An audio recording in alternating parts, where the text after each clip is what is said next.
बिहार संग्रहालय में अधिकतर चीज़ें बिहार के बारे में ही हैं, जैसे प्राचीन स्तूप, प्राचीन मूर्ति, अन्य प्राचीन वस्तुएं।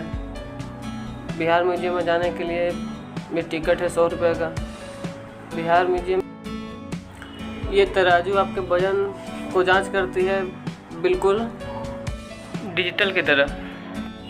ये पॉट, सोना चांदी, रेशम के धागे, ये सब इतिहास के बारे में हमको बताएंगे। ये अगर आप इन बक्से के ऊपर रखते हैं तो आपको सारा इतिहास इसके बारे में बताया जाएगा।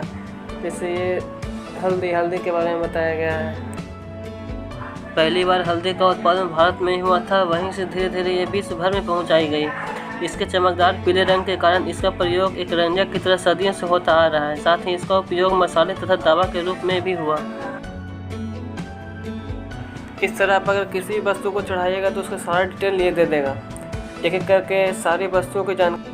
तेल के बारे में बताया गया है कि हमारे ही तरह मुगल भी खाना पकाने के लिए सरसों का तेल का प्रयोग करते थे। बिजली आने के पहले वह तेल का उपयोग महलों और दीपक जलाने में किया करते थे। जब सारी चीज़ों को चढ़ा कर देखिएगा तो सारी जानकारी आपको मिल जाएगी। ये कुएं की तरह है, अगर आप इसमें देखते हैं तो आपको कुछ बोलेगा। जिस तरह अगर आप इसको ताकिएगा तो आपको कुछ बोलेगा। ये घोड़ा ये दर्शाता है कि पहले इसी तरह सामान लादकर एक जगह से दूसरी जगह जाया करते थे। अगर किसी का वजन तोलना हो तो इसी तरह तोला जाता था, लिख के 5 सेर, 10 सेर, मन। अगर आप इस पर चढ़ाइएगा तो आपका वजन भी ये पूरी तरह बता देगा। ये उस ज़माने के सिक्के जो अकबर के शासन में चला करते थे। वैसे बहुत सारे सिक्के इसमें बताया गया है कि किस काल में कौन से सिक्के चला करते थे। सारे सिक्कों का फ़ोटो इसमें दिखाया गया है, आप खुद देख सकते हैं। वो अपने शासनकाल में सिक्के चलाए, उन सारे सिक्कों का जिक्र इसमें किया गया है। ये शायद शाही खाने पीने की कोई चीज़ बना के खाते पीते होंगे, और क्या उस तरह से पानी है शायद, हो सकता है। ये पत्र है, संदेश जिसे भेजा जाता था या संदेश लेके आया करते थे, उसी तरह दिखाया गया है, बॉक्स में रखा गया है। ये मंडी के बारे में बताया गया है, मंडी ऐसे लगती थी। और ये सिक्के जो चला करती थी उस ज़माने में, इसमें बताया गया है कि यदि आप शेर शाह सूरी की सेना या परिवार के अश्व होते तो अफसरों द्वारा आप पर निशाना लगाया जाता और खाते में आपकी। यदि आप शेर शाह सूरी सेना के सिपाही होते तो आपका एक विस्तृत रिकॉर्ड रखा जाता और आपकी उपस्थिति दर्ज की जाती। यदि आप कोई अपराधी होते तो आप साम्राज्य के सबसे बड़े न्यायाधीश स्वयं शेर शाह सूरी द्वारा दंडित किए जाते हैं। यदि आप कोई यात्री होते तो शेर शाह के साम्राज्य में बनी 1700 सरायों में से किसी में भी रुककर अपनी यात्रा के बीच आराम कर सकते थे, यानी इतना बड़ा साम्राज्य। यदि आप राजमार्ग पर किसी सामान के व्यापारी होते तो शेर शाह के सैनिक यह सुनिश्चित करते कि आपकी चीज़ें चोरी से सुरक्षित रहे। यदि आप शेर शाह की सरकार में एक अफसर रहे होते तो गुप्तचरों के दल की वजह आप पर हमेशा नज़र बनी रहती, क्योंकि सभी भ्रष्टाचारियों और गद्दारों की सूचना शेर शाह को दी जाती थी। यही सब जानकारी वहाँ पे लिखी हुई है, आप जाके खुद पढ़ सकते हैं।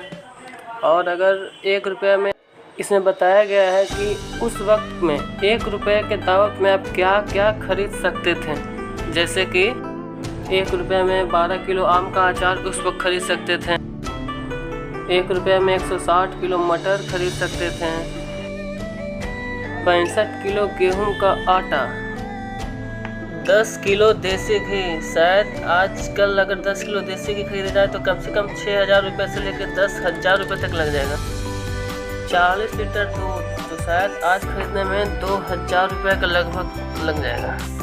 और 150 किलोग्राम प्याज। इस तरह ये सब जानकारी वहाँ दी गई है, आप खुद जाकर वहाँ देख सकते हैं। इसमें बताया गया है जैसे मेड मूर्ति है, पेड़ की कटाई है। पेड़ के बारे में बताया गया है कि अगर पानी पड़ता है तो पेड़ की जड़ें मोटी हो जाती है, उसका सब चित्र दिया गया है, उसके बारे में बताया गया है। हड्डी के बारे में, सिक्के के बारे में, लकड़ी के बारे में, हर चीज़ के बारे में बताया गया है। आप चाहे तो खुद जाके वहाँ पढ़ सकते। नालंदा की खोज के बारे में इसमें विस्तृत बताया गया है कि नालंदा की खोज कैसे हुई। इस तरह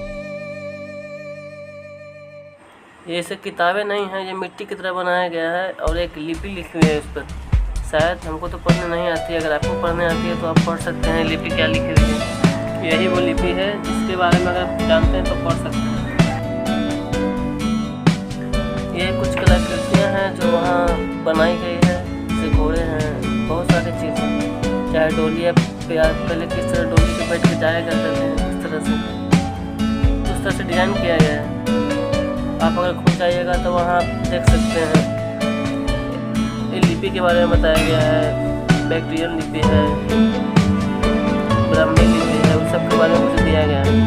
और आपको पढ़ना आता है तो आप पढ़ सकते हैं। बताइए कि इस लिपि में क्या लिखा गया है। शायद उस वक्त वही लिपि चलता होगा, उसी के बारे में ये सब बताया गया है। किताब की तरह वहाँ रखा गया है डेस्क पर, आप खुद जाकर वहाँ पढ़ सकते हैं अगर आपको उस लिपि के बारे में जानकारी है तो। पत्थर है जो खुदाई के दौरान मिला था, इसमें रखा हुआ है।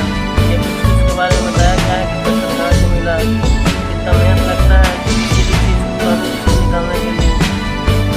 पत्थर इस में रखा गया है। इसमें बहुत सारी चीज़ें जो यहाँ रखी गई है। ये मूर्ति इस तरह से मिट्टी के अंदर बनाया गया है। बहुत सारी चीज़ों जो आप देख कर पढ़ सकते हैं, बिहार के बारे में जानकारी ले सकते हैं। इनके बारे में यहाँ दिक्कत बिहार के बारे में, बिहार और नालंदा, ये प्राचीन मूर्ति जो निकाली गई थी खोद कर, बिहार के बारे में। ये कुछ फोटोग्राफ्स हैं पुरानी चीज़ों के। ये सारी चीज़ें खोद कर निकाली गई है जमीन के अंदर से। सब पुरातत्व की प्राचीन चीज़, सब जगह चीज़ों को खोद कर निकाला गया है। आधुनिक चीज़ों के बारे में बताया गया है। ये पटना का नक्शा है चीज़ों का, जैसे गोलघर, विष्णु मान भवन, गांधी मैदान इत्यादि। ये कुछ फोटोग्राफ जिससे आप जूम करके पढ़ सकते हैं, अच्छी खासी जानकारी।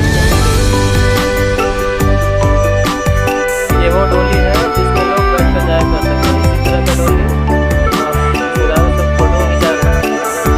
बहुत सारी चीज़ें जो आप आपको जाकर देख सकते हैं। जैसे हमने सिर्फ फोटो क्लिक किए, वहाँ वीडियो बनाने के लिए हमने फोटो क्लिक किया, सब बताने की कोशिश किया कि क्या वो चीज़ें क्या मैं बताना चाहता हूँ। बिहार के बारे में सारे चीज़ें आपको बता मिल जाएगा। और जैसे ये चाकू, पुरानी चाकू है,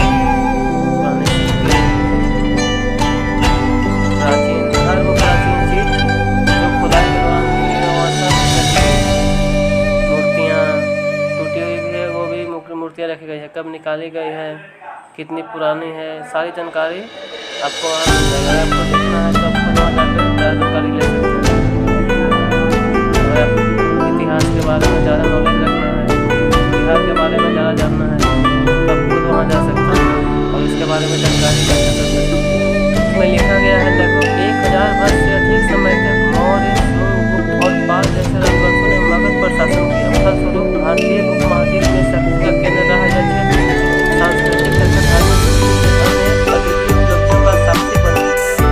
इस दीर्घ में ही ग्रंथों को प्रदर्शित किया गया है, इसके बारे में बताया गया है। ये मूर्तियाँ सब शीशे में रखी गई है, बहुत ही सुरक्षा से। वैसे ये मूर्तियाँ बहुत ही आकर्षित है, बहुत ही पुरानी भी है। जानवर गौतम बुद्ध का मूर्ति, गणेश भगवान का, हमारी सब अनेक तरह की मूर्तियाँ वहाँ रखी गई है। आप वहाँ देख सकते हैं। वैसे वहाँ ये सारे फोटो एक बड़े से रूम में प्रदर्शित किया गया है, जिसमें बहुत पुरानी फोटो भी है और कुछ नई भी है। ये किसने बनाया है सब इसमें लिखा गया है, किस तरह का पेंटिंग है, पुरानी भी है और सब हाथ से बनाया गया है। ये सारी पेंटिंग बहुत ही ज़्यादा खूबसूरत है। और वैसे पेंटिंग के बारे में उतना हमको तो नॉलेज है नहीं। पेंटिंग के बारे में अगर आपको नॉलेज है तो आप देखिए सब पेंटिंग के बारे में। इसे पेंटिंग एक डॉक्टर का सर्जन के द्वारा लिया गया है या बनाया गया है, इतना तो समझ में आ रहा है। ये शायद ये सारे कुछ न कुछ हमें बताते ही हैं। ये सारे फोटो पर हम समझ नहीं पा रहे हैं, आप लोग समझ रहे हैं तो बढ़िया बात है। आज के लिए बस इतना ही, फिर मिलते। ये भाग 1 था और ऐसे भी और भी फोटो है। अगले वीडियो में उसके बारे में जिक्र करेंगे।